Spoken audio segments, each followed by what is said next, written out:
अस्सलाम वालेकुम viewer, this is me Nisar and you are watching Nisar MLT. Dear viewer, आज मैं आपको सेंट्रीफ्यूज के बारे में बताऊंगा कि ये हमारे पास क्या है और इसको हम कौन से मकसद कौन से पर्पसेस के लिए यूज़ करते हैं। तो चलिए शुरू करते हैं। सबसे पहले हमारे पास है सेंट्रीफ्यूज की introduction. Centrifuge is a device use for separating particle from a solution according to their size, shape, density, viscosity, the medium. इस जुमले का पूरा जो मतलब है वो ये कि सेंट्रीफ्यूज हमारे पास वो डिवाइस है जो हम इस पर्पज़ के लिए यूज़ करते हैं कि जो सब्सटेंस हम उसमें सेंट्रीफ्यूज करते हैं उसकी विस्कोसिटी और डेंसिटी की वजह से जो सब्सटेंस जिसकी डेंसिटी हाई होती है तो वो बॉटम की तरफ चले जाते हैं, और जो सब्सटेंसेस हमारे पास जो लाइटर होते हैं तो वो सरफेस पे रह जाते हैं। Particle whose density is higher than its sink, यहाँ पे भी ये बात की है कि वो पार्टिकल जिसकी डेंसिटी ज़्यादा होती है देन इट्स सिंक, तो वो डूब जाते हैं, मतलब वो नीचे की तरफ जाते हैं, जिसको हम सेडिमेंट कहते हैं।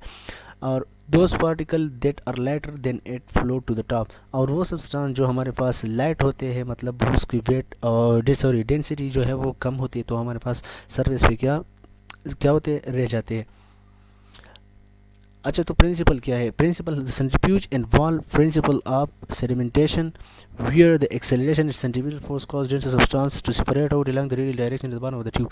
इसका मतलब ये है कि हमारे पास सेंट्रीफ्यूज किन प्रिंसिपल, अगर आपसे कोई पूछे कि सेंट्रीफ्यूज किस प्रिंसिपल पे काम करते हैं तो वो हम ये हमारे पास क्या करते हैं, ये हमारे पास सेंट्रीफ्यूगल फोर्स पे काम करते हैं। Centrifugal force is those type of force which compel the body to rotate in the direction its specific axis. तो हमारे पास जो सेंट्रीफ्यूगल फोर्स है ये हमारे पास क्या करते हैं, सेंट्रीफ्यूज के अंदर जो रोटर लगे होते हैं तो वो सेंट्रीफ्यूज को कंपेल करते हैं कि आपने रोटेशन करना है सर्कल में। तो वो हमारे पास सेंट्रीफ्यूगल फोर्स पे काम करता है, जिसकी वजह से जो डेंसर सब्सटेंस होते हैं वो सब्सटेंस जिसकी डेंसिटी हाई होती है तो वो सेपरेट हो जाते हैं और बॉटम ऑफ द ट्यूब में, बॉटम मतलब ट्यूब के जो नीचे वाले पार्ट है उसमें क्या होते हैं, बैठ जाते हैं। अच्छा, तो पार्ट्स ऑफ द सेंट्रीफ्यूज, अब पार्ट पढ़ेंगे कि सेंट्रीफ्यूज के कौन से पार्ट हैं। एक हमारे पास है rotor, brake, drive shaft, safety lock, motor, timer, hanging buckets, tachometer, power switch, ये हमारे पास सेंट्रीफ्यूज के वो पार्ट्स है जो सेंट्रीफ्यूज में होते हैं। अच्छा, टाइप्स ऑफ सेंट्रीफ्यूज। अब सेंट्रीफ्यूज की कितने टाइप्स है ये हम पढ़ेंगे। तो चलिए, the types of centrifuge are all based on the same technique. जितने भी सेंट्रीफ्यूज हमारे पास इसके सारे जो टेक्निक्स है वो तो सेम होते हैं, बट डिफरेंट द एप्लीकेशन, मगर इसके एप्लीकेशन वो जुदा जुदा होते हैं। The main difference between them और the speed of rotation in the rotor design.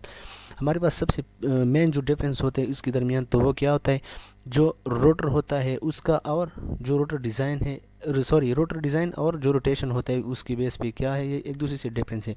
ये इसकी टाइप से एक है micro centrifuge, fixed speed micro centrifuge, refrigerated micro centrifuge, free clinical centrifuge. अच्छा, तो फिक्स स्पीड माइक्रो सेंट्रीफ्यूज दूसरा है refrigerated micro centrifuge. Refrigerated micro centrifuge जो है हमारे पास उन सैंपल के लिए हम यूज़ करते हैं जिसको टेम्परेचर की ज़रूरत होती है। Your centrifuge should be able to run its maximum speed and still maintain a consistent temperature. जो रेफ्रिजरेटेड माइक्रो सेंट्रीफ्यूज होते हैं ये हमारे पास क्या करते हैं, जिसमें इस सेंट्रीफ्यूज की ये सलाहियत होती है कि ये हमारे पास अपनी रोटेशन भी करता है हाई स्पीड पे, और स्पीड के साथ साथ ही हमारे पास अपनी जो कंसिस्टेंट टेम्परेचर जो रिक्वायर्ड इसको टेम्परेचर होती है वो भी क्या करता है, मेंटेन रखता है। तो फ्री क्लिनिकल सेंट्रीफ्यूज की तरफ आते हैं। Free clinical centrifuge include small model and fixed speed और वेरिएबल स्पीड मॉडल। अच्छा, तो फ्री क्लिनिकल सेंट्रीफ्यूज हमारे पास स्मॉल मॉडल्स में होते हैं, जो हमारे पास फिक्स स्पीड वाले भी मिलते हैं और वेरिएबल स्पीड वाले, मतलब एक सेंट्रीफ्यूज इस तरह है कि एक ख़ास स्पीड पे चलता है उसमें चेंजेस नहीं आती, और इस तरह एक इसमें है वेरिएबल स्पीड मॉडल। ये सेंट्रीफ्यूज हमारे पास जितना हम चाहे तो उसको स्पीड दे सकते हैं। अच्छा, स्पीड पे बात करते हैं। क्लिनिकल बेंच टॉप सेंट्रीफ्यूज और compact low speed centrifuge ideal for separation of the whole blood component. जो हमारे पास क्लिनिकल बेंच टॉप सेंट्रीफ्यूज है ये हमारे पास क्या है, ये हमारे पास मार्केट में लो प्राइस में मिलते हैं। लो स्पीड सेंट्रीफ्यूज है हमारे पास जो नॉर्मली दो ब्लड कंपोनेंट के लिए हम यूज़ करते, तो ब्लड कंपोनेंट के लिए मतलब सीरम और प्लाज्मा के लिए हम यूज़ करते हैं बपीकोड, प्लेटलेट्स वगैरह से नीचे लाइन में दिया गया है, such is serum, plasma, buffy coat, red blood cell as well as other bodily fluid. तो हमारे पास ये जो क्लिनिकल बेंचटॉप सेंट्रीफ्यूज है इसको हम serum, plasma, buffy coat, red blood cell इसके लिए हम क्या करते हैं, यूज़ करते हैं as well as other bodily fluid. मतलब CNS CSF वगैरह के लिए जो हम यूज़ करते हैं, CSF के लिए जो सेंट्रल सेरेब्रोस्पाइनल फ्लूइड है इसके लिए हम क्या करते हैं, ज़्यादातर यूज़ करते हैं। Their speed may range between around 200 RPM to 6000 RPM। ये जो हमारे पास क्लिनिकल बेंच टॉप सेंट्रीफ्यूज है, इसकी हमारे पास स्पीड क्या है, 200 से लेकर 6000 आरपीएम मतलब राउंड पर मिनट या रिवोल्यूशन पर मिनट होता है।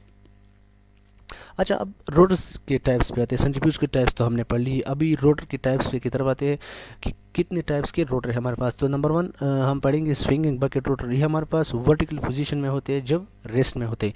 ये इमेज आपको दिखाई दे रहा है, ये इमेज जो हमारे पास है क्या है, इसमें जो नीचे की तरफ आप लोगों को दिखाई दे रहा है ये और ये जो है बकेट है हमारे पास, तो ये क्या है, ये वर्टिकल पोजीशन में है। वर्टिकल पोजीशन मतलब इस तरह लाइन में है, ये वर्टिकल पोजीशन है जब रेस्ट में होते हैं। ये नॉर्मल हमारे पास क्या है, रेस्ट में है। During acceleration of the rotor swing out to horizontal position. अब ये इसका मतलब है कि ये जब रेस्ट में होते हैं तो क्या होते हैं, वर्टिकल पोजीशन में होते हैं, लेकिन जब एक्सेलरेशन इसको हम रोटेशन देते हैं, ये मूवमेंट करते हैं जब, तो ये क्या होते हैं, वर्टिकल फिर नहीं होते, ये हमारे पास फिर हॉरिजॉन्टल पोजीशन में होते हैं। अच्छा, दूसरा टाइप से fixed angle rotor. In fixed angle the tube are located in the hole in the rotor body set at fix angle. हमारे पास जो फिक्स्ड एंगल रोटर है, तो इसके जो रोटर बॉडी है, इसमें हमारे पास जो ट्यूब्स होते हैं ये फिक्स्ड लगे होते हैं between 14 and 40 to the vertical. ये हमारे पास इस पोजीशन में होते हैं। तीसरा हमारे पास वर्टिकल ट्यूब रोटर है। They are considered a zero angle fixed angle rotor in which the tubes are aligned vertical in the body of the rotor of all time. ये हमारे पास जो जिस इमेज, ये इमेज आप लोगों को दिखाई दे रहा है, इस इमेज में हमारे पास जो ट्यूब्स है हमारे पास क्या है, ये अलाइन वर्टिकल, ये भी हमारे पास वर्टिकली है और इन फेरल पोजीशन एक दूसरे को सामने इस तरह पोजीशन में होते हैं, तो ये क्या हमारे पास वो फेरल पोजीशन में होते हैं। अच्छा, ऑपरेशन की तरफ आते हैं। ऑपरेशन में जो फर्स्ट लाइन है, the work surface must be level and firm. ये हमारे पास सेंट्रीफ्यूज अच्छा काम इस वक्त करेगा। Centrifuge the work surface must be level and firm. ये जो हमारे पास जो वर्क सरफेस है जिस पे हम सेंट्रीफ्यूज रखते हैं, हमारे पास लेवल हो और फर्म हो, मतलब इस पे इसके करीब कोई दूसरा ऐसा चीज़ नहीं हो जिसको डिस्टर्ब करता है। Balance the tube and the rotor. जो ट्यूब्स हम रखते हैं रोटर में, हैंगिंग बकेट में, तो हमारे पास इसके क्या है, बैलेंस बराबर हो। मतलब अगर एक ट्यूब आप इधर रखते हो तो दूसरा उसके सामने रखेंगे ताकि वो इसकी बैलेंस क्या हो, इक्वल हो, बैलेंस इसके बराबर हो। Do not open the lid while the rotor is moving.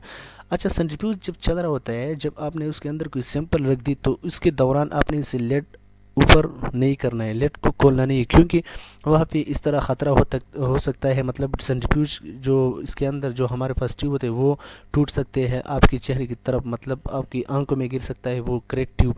तो इस तरह एहतियात कीजिए कि मूविंग रोटर जो है आपने इसको लेट इससे ऊपर नहीं करना है। If you see it wobbling or shaking, turn it off और फुल द प्लग। जब आप देखते हैं कि सेंट्रीफ्यूज अगर हमारे पास वॉबलिंग कर रहा है या वाइब्रेशन वगैरह शेकिंग कर रहा है, तो आपने इसको फ़ौरन ऑफ करना है या उससे जो स्विच है वो उसको हटाना है।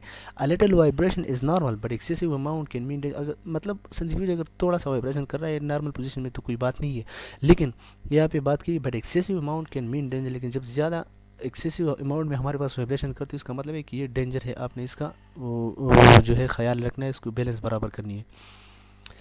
वियर अ फेस शील्ड। फेस शील्ड आपने अपने फेस के ऊपर रखना है, या और सेफ्टी गूगल जो है आपने लगानी है। If you have to work anywhere near a centrifuge that you in use. अगर आप किसी ऐसे सेंट्रीफ्यूज के पास खड़े हैं जिसमें हमारे पास क्या है, जो सैंपल्स है वो रख गए हैं और वो यूज़ में है। एग्जामिन ट्यूब एंड बटल फॉर क्रैक्स और stress mark before using them. आपके पास अगर कोई ऐसा ट्यूब है जिसमें पहले से क्रैक वगैरह लगे हुए होते हैं, मतलब जो टूट गया है थोड़ा सा, तो आपने इसको एग्जामिन करना है यूज़ करने से पहले। Discard any centrifuge tube there have crack in them. आपने उस सेंट्रीफ्यूज ट्यूब्स जो ट्यूब्स आप सेंट्रीफ्यूज में यूज़ करते हैं, इसको आपने डिस्कार्ड करना है अगर उसमें हमारे पास क्या हो, क्रैक्स हो, क्रैक्स, ठीक है। Clean the rotor and centrifuge well after each use. आपने रोटर और सेंट्रीफ्यूज को क्लीन करना है हर एक इस्तेमाल के बाद, मतलब एक मरतबा आपने यूज़ की तो आपने उसको क्लीन करना है।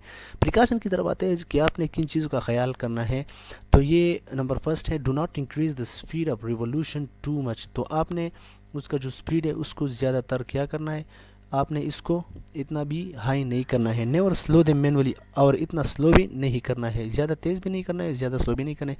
Interior for is disinfect frequently. जो रोटर के इंटीरियर पार्ट है हमारे पास सेंट्रीफ्यूज को, तो आपने उसको डिसइंफेक्ट करना है, ठीक है। Never open during rotating. Rotation के दौरान अपने उसको ओपन नहीं करना है। Surface is vibration free wear it skip. जिस जगह पे आप इसको रखते हैं तो वहाँ पे क्या हो, वाइब्रेशन ना हो। क्वालिटी कंट्रोल की तरफ अगर हम आते हैं तो क्वालिटी कंट्रोल में हमारे पास जो है वो कहते हैं कि it is achieved by checking the time and speed of instrument periodically. Quality control आप इसको इस तरह देंगे, मतलब आप सेंट्रीफ्यूज की क्वालिटी को इस तरह कंट्रोल करेंगे कि it is achieved by checking the time, कि आपने टाइम और स्पीड जो है इस इंस्ट्रूमेंट का आपने इसको चेक करना है। Speed is check by tachometer. Tachometer जो हमारे पास सेंट्रीफ्यूज में एक लगा होता है, मतलब इसके ज़रिए हम क्या करते हैं कि सेंट्रीफ्यूज का जो स्पीड है वो हम देखते हैं कि कितनी राउंड कितनी स्पीड आरपीएम पे हमारे पास ये सेंट्रीफ्यूज क्या करते हैं, मूवमेंट करता है, रोटेशन करता है। अच्छा, इसकी एप्लीकेशन हमारे पास क्या है, इसके फ़ायदे क्या है, तो फ़ायदे ज़ाहिर बात है ये है कि हमारे पास separation of serum from whole blood. Whole blood को अगर हम सेंट्रीफ्यूज करते हैं तो इससे हमारे पास सीरम निकलता है। प्रिपरेशन ऑफ ब्लड कंपोनेंट्स, हमारे पास जो स्मीयर वगैरह हम बनाते हैं तो उसके लिए जो स्मीयर में नहीं, वो ब्लड कंपोनेंट्स के लिए हम यूज़ करते हैं। मतलब ब्लड कंपोनेंट्स इधर मुराद ये है कि red blood cell, white blood cell, platelets वगैरह, इसके लिए हम क्या करते हैं, ब्लड को सेंट्रीफ्यूज करते हैं तो हमारे पास पपी कोड्स वगैरह, रेड ब्लड सेल, और ये हम इसको इससे ऑब्टेन कर सकते हैं। Determination of molecular weight. Molecular weight एक चीज़ के हम किस तरह किसके ज़रिए से मालूम करते हैं, सेंट्रीफ्यूज के ज़रिए से इसकी डिटरमाइन करते हैं। सेडिमेंटेशन पार्टिकल किस तरह मालूम करते हैं कि हमारे पास जो जिस सब्सटेंस की डेंसिटी हाई होती है, वेट मॉलिक्यूलर वेट मतलब डेंसिटी, तो वो नीचे की तरफ जाते हैं, जिसके बेसिस पे हम कहते हैं कि इसकी डेंसिटी क्या है, हाई है। आइसोलेशन ऑफ सब सेलुलर ऑर्गेनेल, जो सेल ऑर्गेनेल्स है इसको आइसोलेशन के लिए भी हम बात सेंट्रीफ्यूज की एक टाइप से सब टाइप्स होते हैं उससे हम मालूम कर सकते हैं। आइसोलेशन ऑफ सब सेलुलर ऑर्गेनेली का मतलब ये है कि बाज़ सब सेलुलर ऑर्गेनेली, बाज़ सेंट्रीफ्यूज ऐसे है जिस पे हम आइसोलेशन कर सकते हैं सब सेलुलर ऑर्गेनेलीज की।